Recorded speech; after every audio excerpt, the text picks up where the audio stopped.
khoi thak pa hai ta ko nang ji mai to na pesa ka pe ni si phangane ngasai bisuna na hai lu pali chang manga tra di manipur da akhoi miam lai uta ka su taran to ji kai no nang gi opening balance lu pali chang tra na to kai nam da ha ye chu mi lai ta kan li ching tra yam so adu karam BJP ki policy no ba akhoi gi ai war kan ai sai lam yon jage thadok sege ai movable property immovable property hai ta ko sige se yon be yaro na thammine hai ko chines to kan na to akhoi gi hanak kamai to na pi ya ge yeng ni kan lam yon ma do yan da akhoi policy ganja drugs te yaro ha kan ganja thai ba policy na do adagi akhoi gi faza faza ba akhoi gi gas ki policy me am le ko akhoi gi phang ba le pesa kan phangino hana chani ban pi du policy ngam ga chani yo gumba policy me am miam to kan da kai no ha wi wai ni da akhoi khang do khang da wai ni pot tu di akhoi gi phangum thokum me am du di miam da phangan de phangan da se kai manam gi no ha ta gi yong ne BJP to ri ba akhoi gi aphawa sing je manipur hana gyan tan la yaram bane akhoi gi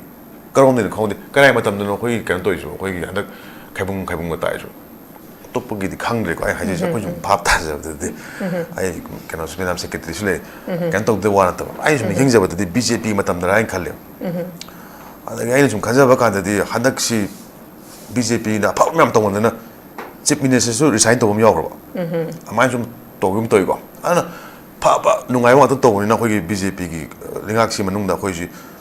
yum da gi senapati yongam dre kakching na dai lo sile sungnu yo wo humang gang ko aduna yam nungai ba khoi khunai mo ore ha ta gi BJP gi khoi gi nungai ba policy program me am sino mapung phan ore pa da gi di khoi ji yam nungai ba mahingam da IDP me am khoi me am khoi gi lai ba gi pangkai tat ke khoi yam nungai ba punsi mo ram da hing ma si khoi BJP ki faza policy me am haja ba ta ko matam chan to bi ba si khoi manipur kyam thi nungai gam ti ta ya da ta be na fight to kana aduna akhoi ju not as a journalist but as an informed citizen hai ta ko as a pojal jawang dang thabiro pungang ngodi kana de ta ga di akhoi gi basis yaw na hai ta aduna canon anyway tarake ada oziki haiba scheme me am hai ta ko manipur le scheme me am di fishery scheme wagera adagi ising scheme wagera everything che da ngata to je for example mudra loan ha ni ko mudra loan je kana lo me ko hoi gi bank ta di hoi gi nipi sing hai ta sidagi khongut kiba aadhar card adagi moi pan number se tar kan sida masa khang de with loan lo thome hana ingo complain la manipur rural bank ki manipur rural bank hai ta ko seista bank na pesa thola ba adu som de akhoi gi nupi sing na khangdram taseng na loan loge haina chalu ta gi pesa phang da ba masa khangdana loan lor ba me am yo ai ne petition to wi moi da mota masa khangna loan ko ai lo mi no ana masi yam ngak pne ta de manipur masa khangna loan lo mi ju le ai learning mo system de ai na hayening is de system din ha is de atum ho pire kani ising pi ni thong khu dinge natra nangi tha gi cheng wa loi nangi quality oi ba phaba kano health ki oi ba oi gi scheme in masi se tasena kan de scheme policy ai ta di is an ongoing process adu kyam na makhada yoge grassroots kyam yoge hai bu di noi khoi khang na le wa ta sang le ta na bu kari pot phangi ge wa misam am da ga nang yam phai nang daw ga da nang hona jam gi da mak ta nang di na daw ga re ka taw mi ju kyam yam do manipur akhoi na urak pa ni ko hai je daw ga na hausi phau nu pa da adu na amane lotri phau nu pa da amane na ta wi da khoi me am na farmers ne hona jab da akhoi gi kan to na tro lomi sing gi akhoi gi har yen ba da issue level lam na tro kiule pi adu tawi adagi gas ki modi ki scheme yam gram phau yaw ram ti ngune khoi gi har gar jal mr khoi gi ozabi mol ko jamna high court petition to idro som de thabak de khoi gi hari pra yumju ai yumju myam enam ising phangam na to kano chang ya me portal ha kana portal su thadab leite yes portal de chang yong chune hu har ga jal jal da ai su samngani loi samngani ko adu kai de hade de pipe le da ngai re kam hai atra hane mamang ge da learning point ti government ki wari di just nga ki mya mang da khoi gi khoi thak pa hai ta re ko nang ji mai to na pesa ka pe ni si phang ne na sai bisona na hai re lo pali manga tra di manipur da khoi miam lai uta ga su taran to ji kai no nang gi opening balance lo pali tra no to kai nam da ha ye chung le ta kan lising ta yam so ko adu karam BJP ki policy no ba khoi gi ai war kan ai sai lam yon jage thadok sage ai movable property immovable property hai tare ko sige se yon bi yaro ena thammine hai ko chine so kan na to khoi gi hanak kamai to na pi ya ge yeng ni kan lam yon do ya handa khoi policy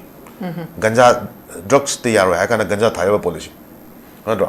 adagi khoi gi faza faza wa khoi gas ki policy me am le ko khoi gi phang bare pesa kman phangino hana chani ban pi du policy ngam ga chani yogumba policy me am miam toy kan da ji kai no ha wai ni da khoi khang do khang da wai ni pot tu di khoi gi phangum thu me am di miam da phangan de phangan da se kai maram gi no ha ta gi yong ne BJP to ri ba khoi gi aphawa sing je manipur hana gyan tan la yaram bane khoi gi karom ni khong de kai ma tam no khoi gi kan toy so khoi gi hanak khai bung ga tai so top gi di khang re ko ai ha je ko jum phap ta je de ai kano se ba bogachari ba topic ase mari leina na hauji pok to khoi gi tong panelist ani na thambi ga bi matung ina khoi gi naw no ji hari si hari ba masi it seems khoi scheme ni ko dum masi launch ta gani jo hari dui ta ga di khoi naw na habi si masi election ki modern jam ga buy one get one free ga chamane di kana gum ba khara nong hari masi election oriented budget ni gender budget ni hari ja paujel chaw ba adagi masi da khoin yeng dui si koi election matam da akoi gi election gi candidate oina ticket ki matang da yeng ba matam de nupi gi ticket pang ba se to ki matik neme but both hada ba gi turnout nupi na masing yami both chen ba gi chang both khom ba gi chang nupi na masing yami 60 constituency laibada 53 constituency da nupina hena bot hadaba se laigrabane ba adui tadi why especially election da swamna kansida gender budget na haise chumak pagi mamim su lakalak aidi conflict sida wari se not only nupi khakana te ba conflict sida wari se imung pu banu pa mayam su wari ba adui tagadi masigi 3 crore ahunga makhai si specially why karigi damakta nupi khakjang da piri bano ai ba wahang si masu lai ba aja pau jol jaw kamai thri ri huziki haibi wahi do akoi gi politics service politics service di power pai dia da ni anyhow tawdana ai power se pham je kon de ya de ha ni politics ki manipur to ka ta wasu na ta mapan to politics ki su indian politics hai tar su ko self servant ai sagi nuai na ba hai tar adu khunai gi na ko na khan ba lanai gi na han to ba khunai gi na ko na khana se bi wai du ne ko adu modu sau ga de kari gi nu ha kan da di akoi particular brand of politicians hai tar ko koi bisunat na so habi gi du ne akoi na khala thakalak pne miyam na khalla ga thak pne adu ita gi di akoi gi leiba politicians sing ji akoi majority sing ji gi saktak mingjen oidori bra as a representative natraga akoi ji khanam nei ta badagi vote matam da mayam la khangai thumai vote pasa yaw sel yaw do ba kendra hujig habi ri phum phu da yaw ngo da sini akoi jum taja ba di mamang gi da karo yang khai ni phu abudi manipur gi big game politics ta kumda change hai ta ga di lupa karo kun tha di na yang khai bo di ting da di yaro ai jum ko jum khot pa da manam di pi do ri ba yen do ri ba hayeng bot naksal le kan da mayam le kai dum khang riang wani akoi gi ai gi sau ꯃꯥꯒꯤ ꯁꯔꯨꯛ ꯑꯗꯨꯒꯤ ꯑꯗꯥꯒ ꯇꯧꯕꯗꯣ ꯃꯁꯤꯒꯤ ꯆꯠꯅꯕꯤ ꯑꯃꯗꯤ ꯂꯩꯕ ꯍꯥꯏꯇꯥꯔꯦ ꯑꯗꯨꯅ ꯃꯅꯤ ꯄꯥꯋꯔ ꯍꯥꯏꯕꯁꯤꯗꯤ ꯑꯦꯅꯤꯋꯦꯌꯔꯗ ꯑꯗꯨꯝ ꯁꯤꯒꯅꯤꯐꯤꯀꯦꯟ ꯑꯣꯏꯕ ꯈꯨꯠꯂꯥꯏ ꯑꯃ ꯑꯣꯏꯅꯤ ꯆꯦꯁꯦ ꯑꯣꯏꯇꯥꯔꯒꯁꯨ ꯀꯔꯝꯕ ꯆꯦꯅꯣ ꯍꯥꯏꯕꯗ ꯏꯟꯗꯤꯌꯥꯒꯤ ꯒꯣꯚꯔꯟꯃꯦꯟꯠꯅ ꯁꯣꯝꯗ ꯃꯁꯤꯒꯤ ꯆꯦꯁꯦ ꯄꯥꯏꯔꯤꯕ ꯃꯤꯁꯤꯗ ꯑꯩꯅ ꯂꯨꯄꯥ ꯑꯁꯨꯛ ꯄꯤꯒꯦ 500 ꯄꯤꯒꯦ 2,000 ꯄꯤꯒꯦ ꯍꯥꯏꯕꯒꯤ ꯄ꯭ꯔꯣꯃꯤꯁꯔꯤ ꯅꯣꯠ ꯍꯥꯏꯇꯥꯔꯦ ꯃꯁꯤꯅꯤ ꯑꯩꯈꯣꯏꯒꯤ ꯁꯦꯜꯒꯤ ꯀꯩꯅꯣꯁꯦ ꯑꯗꯨꯒ ꯄꯩꯁꯥ ꯌꯥꯝ ꯆꯥꯎꯅ ꯂꯩꯇꯥꯔꯒꯗꯤ ꯄꯥꯋꯔ ꯂꯩꯕ ꯂꯧꯋꯦ ꯐꯣꯔ ꯑꯦꯛꯖꯥꯝꯄꯜ BJPꯒꯤ ꯅꯦꯁꯅꯦꯜ ꯁ꯭ꯀꯦꯜꯗ ꯇꯧꯔꯤꯁꯦ ꯑꯗꯥꯅꯤ ꯍꯥꯏꯇꯥꯔꯦ ꯑꯩꯈꯣꯏꯒꯤ ꯁꯤꯞꯄꯤꯡ ꯑꯗꯒꯤ ꯃꯥꯏꯅꯤꯡ ꯀꯣ ꯇꯦꯂꯤꯀꯝꯃꯨꯅꯤꯀꯦꯁꯟ ꯑꯇꯣꯞ ꯑꯇꯣꯞꯄ ꯏꯟꯗꯤꯌꯥꯒꯤ ꯊꯤꯀꯥ ꯍꯥꯏꯖꯕ ꯇꯥꯔꯦ ꯁꯤꯒꯤꯁꯦ ꯑꯩꯈꯣꯏꯒꯤ ꯅꯔꯦꯟꯗ꯭ꯔ ꯃꯣꯗꯤꯅ ꯑꯗꯥꯅꯤꯗ ꯂꯣꯏꯅꯃꯛ ꯄꯤꯈ꯭ꯔꯕ꯭ꯔꯥ ꯍꯥꯏꯕꯒꯤ ꯋꯥꯍꯪꯁꯨ ꯃꯌꯥꯝ ꯍꯪꯅꯔꯛꯑꯦ ꯑꯗꯨꯗꯤ ꯏꯟꯗꯤꯌꯥ ꯀꯧꯔꯅꯨ ꯍꯤꯟꯗꯨꯁꯇꯥꯟ ꯀꯧꯔꯅꯨ ꯑꯗꯥꯅꯤꯁꯇꯥꯟ ꯀꯩꯅ ꯀꯧꯔꯁꯤ ꯀꯥꯏꯅ ꯍꯥꯏꯕꯗꯤ ꯄ꯭ꯔꯥꯏꯚꯦꯠ ꯀꯟꯇꯦꯛꯇꯔꯤ ꯈꯨꯗꯣꯡꯆꯥꯕ ꯍꯥꯏꯇꯥꯔꯦ ꯑꯗꯨꯅ ꯂꯥꯛꯅꯤꯡꯉꯤ ꯄꯣꯏꯟꯠꯇꯤ ꯑꯩꯒꯤ ꯂꯥꯛꯅꯤꯡꯉꯤ ꯄꯣꯏꯟꯠꯇꯤ ꯁꯦꯜꯁꯤ ꯌꯥꯝꯅ ꯃꯊꯧ ꯇꯥꯏ ꯍꯥꯏꯕꯅꯦꯕ ꯀꯔꯝꯕ ꯃꯇꯝꯗ ꯑꯩꯈꯣꯏꯒꯤ ꯄꯥꯋꯔ ꯂꯩꯅꯕ ꯍꯣꯠꯅꯕ ꯀꯥꯟꯗ ꯑꯃꯗꯤ ꯑꯩꯈꯣꯏꯒꯤ ꯚꯣꯠꯇ ꯁꯤꯖꯤꯟꯅꯕ ꯌꯥꯝ ꯑꯆꯧꯕ ꯇꯨꯜ ꯑꯃꯅꯦꯕ ꯕꯤꯍꯥꯔꯒꯤ ꯍꯧꯖꯤꯛ ꯃꯃꯥꯡꯗ ꯍꯥꯏꯕꯤꯈꯤ ꯑꯗꯨꯃꯥꯏꯅ ꯑꯩꯈꯣꯏꯒꯤ ꯅꯤꯇꯤꯁ ꯀꯨꯃꯥꯔꯒꯤ ꯑꯩꯈꯣꯏꯒꯤ ꯒꯣꯔꯃꯦꯟꯠꯀꯤ ꯍꯧꯖꯤꯛꯀꯤ ꯂꯥꯛꯇ꯭ꯔꯤꯉꯩꯗ ꯑꯦꯛꯖꯤꯠ ꯄꯣꯜꯁꯇ ꯑꯩꯈꯣꯏ ꯈꯪꯅꯕ ꯑꯩꯈꯣꯏ ꯃꯄꯥꯟꯒꯤ ꯀꯩꯅꯣ ꯍꯥꯏꯇꯥꯔꯦꯀꯣ ꯄꯥꯎꯃꯤꯁꯤꯡꯅ ꯍꯪꯉꯦ ꯅꯣꯏ ꯇꯧꯔꯤꯁꯤꯕꯨ ꯕ꯭ꯔꯥꯏꯞ ꯅꯠꯇ꯭ꯔꯣ ꯃꯤꯌꯥꯝꯗ ꯏꯂꯦꯛꯁꯟꯗꯤ ꯊꯥ 3ꯗ ꯉꯥꯏꯔꯦ 2ꯗ ꯉꯥꯏꯔꯦ ꯑꯗ ꯃꯣꯗꯤ ꯂꯥꯛꯑꯀꯥꯟꯁꯤꯗ ꯑꯩꯈꯣꯏꯒꯤ 75 lakh ꯋꯨꯃꯦꯟꯒꯤ 75 crore ꯄꯤꯅꯤ ꯑꯗ ꯕꯤꯍꯥꯔꯗ ꯃꯌꯥꯝ ꯃꯩ ꯍꯧꯔꯦ ECIꯗ ꯀꯝꯄ꯭ꯂꯦꯟ ꯇꯧꯔꯦ ECIꯅ ꯍꯥꯏ ꯑꯩꯈꯣꯏ ꯎꯄꯥꯏ ꯂꯩꯇꯦ ꯑꯩꯈꯣꯏ ꯅꯝꯐꯨꯗ ꯇꯧꯈ꯭ꯔꯦ ꯑꯩꯈꯣꯏ ꯁꯤꯁꯤꯅꯦ ꯍꯥꯏꯅꯈ꯭ꯔꯦꯀꯣ ꯑꯗꯨ ꯑꯣꯏꯇꯥꯔꯒꯗꯤ ꯍꯧꯖꯤꯛꯀꯤ ꯍꯥꯏꯔꯤꯕ ꯑꯩꯅ ꯍꯥꯏꯕ ꯅꯠꯇꯦꯀꯣ ꯔꯤꯄꯣꯔꯠ ꯅ꯭ꯌꯨꯁ ꯔꯤꯄꯣꯔꯠꯅ ꯍꯥꯏꯕꯅꯤꯀꯣ ꯑꯗꯨꯅ ꯍꯧꯖꯤꯛꯀꯤ ꯍꯥꯏꯔꯤꯕ ꯀꯔꯣꯔ 75 lakhs ꯋꯨꯃꯦꯟ ꯀꯣ lakh 75 ꯑꯩꯈꯣꯏ ꯃꯅꯤꯄꯨꯔꯗꯗꯤ 3.5 ꯑꯁꯣꯝꯗꯅ 75 ꯈꯦꯠꯅꯗ꯭ꯔꯣ ꯋꯨꯃꯦꯟ ꯄꯣꯄꯨꯂꯦꯁꯟ ꯉꯁꯥꯏ ꯍꯥꯏꯕꯤꯔꯤꯕ ꯍꯣꯁꯅ ꯍꯥꯏꯕꯤꯔꯤ ꯑꯗꯨꯃꯥꯏꯅ ꯕꯤꯍꯥꯔꯗꯁꯨ ꯃꯦꯖꯣꯔꯤꯇꯤ ꯑꯣꯐ ꯗ ꯊꯕꯛ ꯑꯩꯈꯣꯏꯒꯤ ꯚꯣꯠꯇ ꯆꯦꯜꯂꯤꯁꯤꯡꯁꯦ ꯑꯩꯈꯣꯏꯒꯤ ꯅꯨꯄꯤꯁꯤꯡ ꯍꯥꯏꯇꯥꯔꯦ ꯌꯥꯝꯅ ꯊꯋꯥꯏ ꯌꯥꯎꯅ ꯆꯦꯜꯂꯤ ꯍꯥꯏꯕꯅꯤꯀꯣ ꯃꯥꯅ ꯍꯥꯏꯗꯣ ꯑꯗꯨꯕꯨ ꯁꯦꯜꯒꯤ ꯄꯣꯠꯁꯦ ꯚꯣꯠ ꯊꯥꯗꯔꯝꯗꯥꯏꯁꯤꯗ ꯅꯪꯒꯤ ꯃꯣꯕꯥꯏꯜꯗ ꯇꯤꯡ ꯍꯥꯏꯔ ꯀꯥꯟꯁꯤꯗ ꯅꯪꯒꯤ ꯑꯦꯀꯥꯎꯟꯇ ꯂꯨꯄꯥ 10,000 ꯆꯪꯉꯛꯑꯦ ꯍꯥꯏꯅ ꯍꯥꯏꯔꯦ ꯑꯗ ꯍꯔꯥꯎꯔꯦ ꯃꯌꯥꯝꯅ ꯏꯟꯇꯔꯚ꯭ꯌꯨ ꯇꯧꯀꯥꯟꯗ ꯑꯩꯈꯣꯏꯗꯤ ꯁꯨꯃꯥꯏꯅ ꯇꯧꯗꯅ ꯒꯣꯔꯃꯦꯟꯠꯁꯤꯅ ꯑꯩꯈꯣꯏꯒꯤ ꯁꯦꯜ ꯀꯥꯞꯄꯤꯔꯛꯑꯦ ꯁꯦꯜꯐ ꯍꯦꯜꯞ ꯒ꯭ꯔꯨꯞꯀꯤ ꯍꯥꯏꯅ ꯌꯥꯝ ꯍꯔꯥꯎ ꯐꯣꯡꯗꯣꯛꯀꯥꯟꯗ ꯂꯦꯟꯁ꯭ꯂꯥꯏꯠ victory ꯑꯃ ꯍꯥꯏꯇꯥꯔꯦ ꯅꯤꯇꯤꯁ ꯀꯨꯃꯥꯔꯒꯤ ꯇꯧꯀꯥꯟꯗ ꯕꯤꯍꯥꯔ ꯇꯧꯈ꯭ꯔꯦꯕ ꯑꯗꯨ ꯇꯥꯔꯒꯗꯤ ꯁꯦꯜꯁꯦ ꯃꯣꯏꯅꯗꯤ ꯍꯥꯏ ꯑꯩꯈꯣꯏꯗꯤ ꯍꯥꯟꯅ ꯁꯨꯃꯥꯏꯅ ꯇꯧꯗꯅ ꯃꯤꯌꯥꯝꯒꯤ ꯁꯣꯠꯊꯔꯕ ꯃꯤꯌꯥꯝꯒꯤꯗꯃꯛꯇ ꯄꯣꯂꯤꯁꯤ ꯑꯃ ꯑꯩꯈꯣꯏ ꯁꯦꯝꯖꯔꯀꯥꯟꯗ ꯇꯧꯖꯕꯅꯦ ꯆꯤꯐ ꯃꯤꯅꯤꯁꯇꯔ ꯄ꯭ꯔꯥꯏꯝ ꯃꯤꯅꯤꯁꯇꯔ ꯂꯥꯛꯑ ꯂꯥꯎꯊꯣꯛꯑꯝꯕꯅꯦ ꯐꯔꯦꯅꯦ ꯑꯗꯨꯃꯥꯏꯅ ꯀꯟꯁꯔꯟ ꯑꯣꯏ ꯇꯥꯔꯗꯤ ꯉꯁꯥꯏ ꯃꯅꯤꯄꯨꯔꯗ ꯑꯩꯈꯣꯏꯁꯤ 2023ꯗꯒꯤꯅꯦ ꯑꯩꯈꯣꯏ ꯂꯥꯟ ꯇꯧꯔꯛꯏꯁꯦ 2023ꯒ 24ꯒ ꯒ꯭ꯌꯥꯟ ꯇꯥꯍꯧꯗ꯭ꯔꯦꯅ ꯈꯟꯅꯔꯁꯦꯕ 2024ꯒ 25ꯗ ꯀꯩꯗꯧ ꯂꯩ ꯅꯠꯇ꯭ꯔꯅꯦ ꯑꯗꯨꯋꯥꯏꯗꯗꯤ ꯃꯤ ꯋꯥꯗꯕ꯭ꯔꯥ 2025 26ꯇꯗꯤ ꯀꯃꯥꯏꯅ ꯇꯧꯕ ꯑꯗꯨꯗꯤ ꯃꯤ ꯋꯥꯗꯕ꯭ꯔꯥ ꯑꯩꯈꯣꯏꯐꯥꯎ ꯄꯨꯔꯥ ꯋꯥꯕ ꯍꯥꯏꯕꯨ ꯂꯣꯏꯅ ꯃꯌꯥꯝ ꯁꯤꯗꯩꯁꯤꯗ ꯋꯥꯗꯕ ꯀꯅꯥ ꯂꯩꯒꯦ ꯑꯝꯇ ꯍꯥꯏꯕꯤꯌꯨꯅꯦ ꯑꯗꯒꯤ ꯔꯦꯚꯤꯅ꯭ꯌꯨ ꯍꯦꯟꯒꯠꯂꯛꯑꯦ ꯀꯥꯏꯗ ꯔꯦꯚꯤꯅ꯭ꯌꯨ ꯍꯦꯟꯒꯠꯇꯣꯏꯅೋ ꯈꯪꯗꯦ ꯑꯩꯈꯣꯏꯁꯨ ꯀꯔꯝꯕ ꯑꯩꯈꯣꯏꯒꯤ ꯂꯥꯟ ꯃꯅꯨꯡꯗꯕꯨ ꯀꯃꯥꯏꯅ ꯇꯧꯗꯅ ꯆꯥꯎꯈꯠꯇꯣꯏꯅꯣ ꯍꯥꯏꯇꯥꯔꯦ ꯑꯗꯨꯕꯨ ꯕꯖꯦꯠꯀꯤ ꯁ꯭ꯄꯤꯆꯇꯗꯤ ꯑꯩꯈꯣꯏꯒꯤ 2024-25 ꯁꯤꯗꯩꯁꯤꯗ ꯀꯔꯣꯔ 1,000 something ꯂꯩꯔꯝꯕꯗꯒꯤ ꯀꯔꯣꯔ 2,000 something ꯂꯩꯔꯦꯅ ꯍꯥꯏꯌꯦꯕ ꯑꯗꯨ 2026-27ꯗꯗꯤ ꯀꯔꯣꯔ 2,990ꯒꯤ ꯇꯥꯔꯒꯦꯠ ꯊꯝꯃꯦ ꯍꯥꯏ ꯑꯗꯨ ꯃꯅꯤꯄꯨꯔ ꯍꯥꯏꯕ ꯂꯝꯁꯤꯗ ꯂꯥꯟ ꯃꯅꯨꯡꯗ ꯆꯥꯎꯈꯠꯄꯁꯦ ꯑꯩꯈꯣꯏ ꯃꯅꯤꯄꯨꯔ ꯈꯛꯇ ꯑꯣꯏꯗꯣꯔꯤꯕ꯭ꯔꯥ ꯔꯦꯚꯤꯅ꯭ꯌꯨ ꯀꯂꯦꯛꯁꯟꯗ ꯀꯔꯥꯏꯋꯥꯏꯗ ꯂꯥꯛꯏꯕ ꯔꯦꯚꯤꯅ꯭ꯌꯨꯅꯣ ꯃꯄꯥꯟꯒꯤ ꯁꯦꯟ ꯃꯌꯥꯝ ꯁꯨꯃꯥꯏꯅ ꯄꯥꯛ ꯇꯧꯔꯀꯥꯟꯁꯤꯗ ꯅꯣꯏ ꯁꯤꯒꯤ ꯄꯦꯀꯦꯖꯅꯤ ꯑꯗꯨꯒꯤꯅꯤ ꯑꯗꯥꯏꯅ ꯇꯧꯗꯅ ꯑꯩꯈꯣꯏ ꯔꯦꯚꯤꯅ꯭ꯌꯨ ꯑꯣꯏꯅ ꯆꯠꯇꯣꯔꯤꯕ꯭ꯔꯥ ꯀꯃꯥꯏꯅ ꯇꯧꯕꯅꯣ ꯃꯁꯤꯁꯨ ꯌꯥꯝ ꯀꯨꯞꯅ ꯅꯩꯅꯕ ꯌꯥꯕ ꯄꯣꯠꯅꯤꯀꯣ ꯑꯗꯣ ꯉꯁꯥꯏꯒꯤ ꯑꯗꯨꯅ ꯅꯣꯡꯃ ꯕꯖꯦꯠ ꯅꯩꯅꯕꯒꯤ ꯃꯇꯥꯡꯗ ꯇꯧꯔꯁꯦ ꯑꯗꯨꯕꯨ ꯍꯧꯖꯤꯛꯀꯤ ꯍꯥꯏꯔꯤꯕ ꯕꯖꯦꯠꯇ ꯁꯦꯜꯐ ꯍꯦꯜꯞ ꯒ꯭ꯔꯨꯞꯁꯤꯡꯗ ꯄꯤꯅꯤ ꯍꯥꯏꯕ ꯀꯔꯣꯔ 350 ꯁꯤꯒꯤꯁꯦ ꯉꯁꯥꯏ ꯍꯥꯏꯕꯤꯗꯨꯃꯥꯏꯅ ꯁꯦꯜꯐ ꯍꯦꯜꯞ ꯒ꯭ꯔꯨꯞ ꯑꯃꯗꯅꯦꯕ ꯁꯦꯜꯐ ꯍꯦꯜꯞ ꯒ꯭ꯔꯨꯞꯁꯤꯗ ꯃꯤ 5 ꯌꯥꯎꯔꯦꯅ खलसे नत्रगा 3 यावरेन खलसेने हा अदु ओइतागदि चौकम पाव कांसदा मी 5 खोन तागदि सेल्फ हेल्प ग्रुप मी 5 दो लेतागदि मणिपुर की पॉपुलेशन हाइतारे 3.5 लाख वुमेन टारगेट तौनिना लाख 3 मखाइदना लाख 3 पान ꯌꯧꯔꯦꯅ ꯈꯜꯂꯁꯤꯅꯦ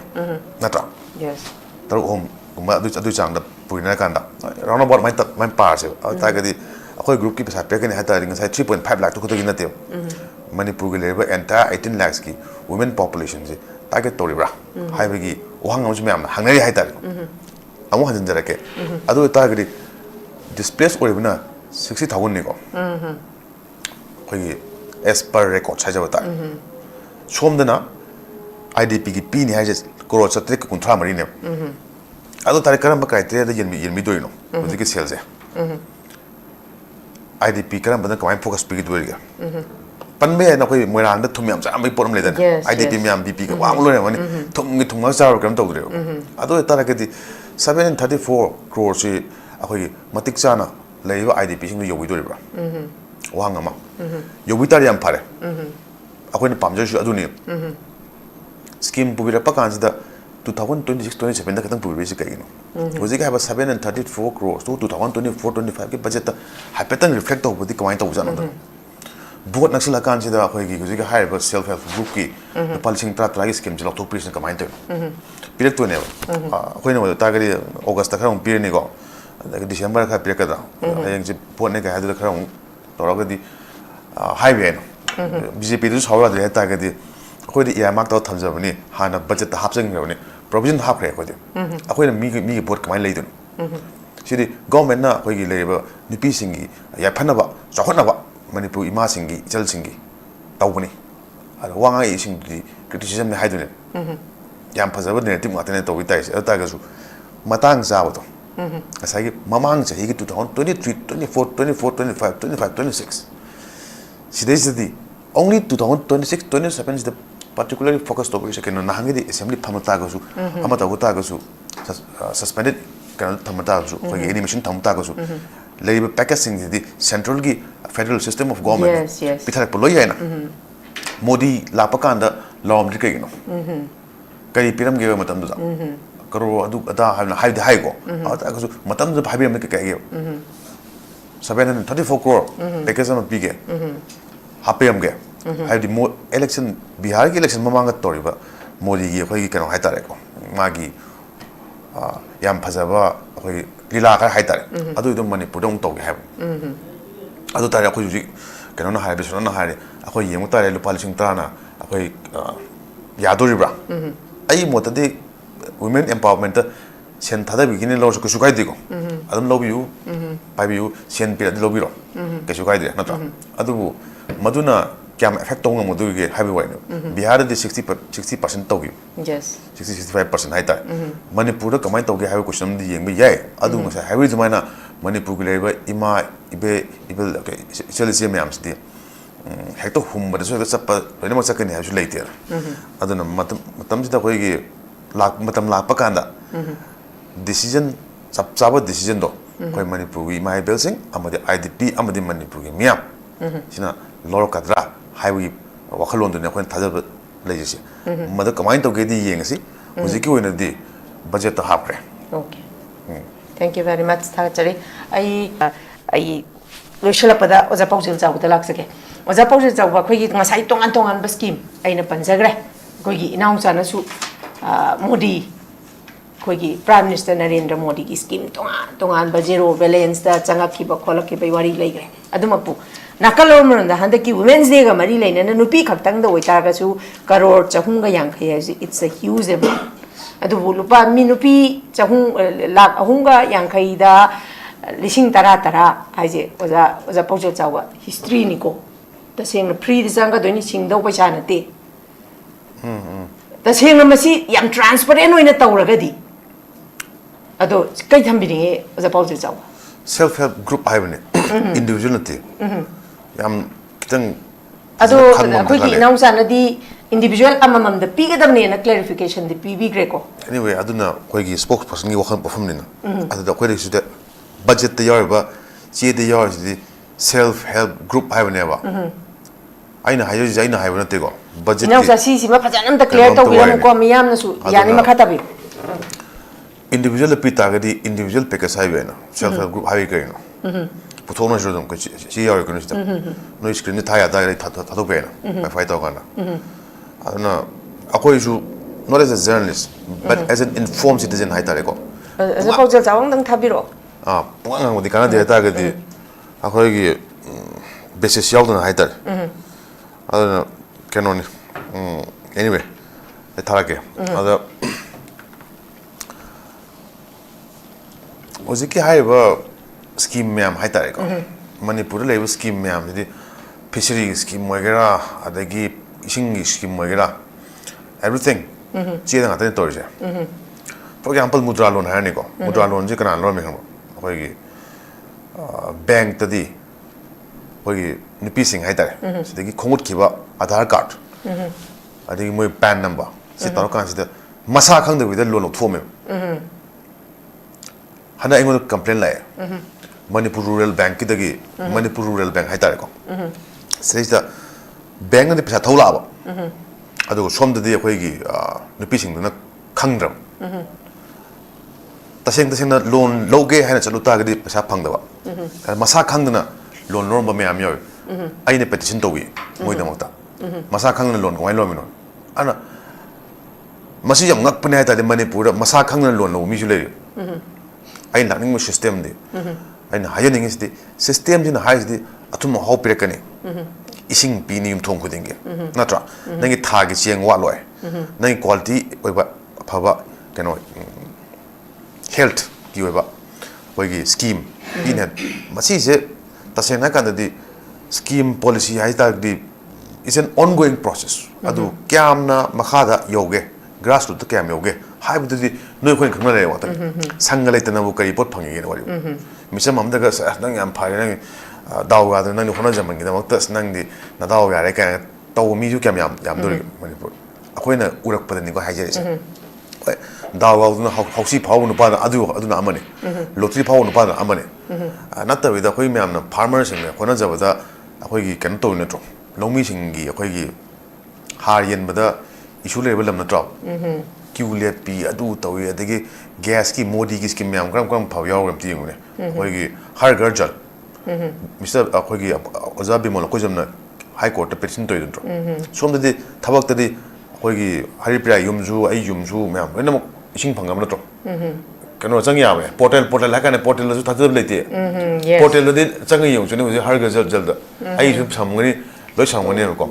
adu ka de hada de pipe le da ngai re kam hai na tro hane mamang ge du learning point ti government ki wari di just nga ki myam mang da akhoi gi khoi thak pa hai ta re ko nang ji mai ton na pesa ka pe ni si phangane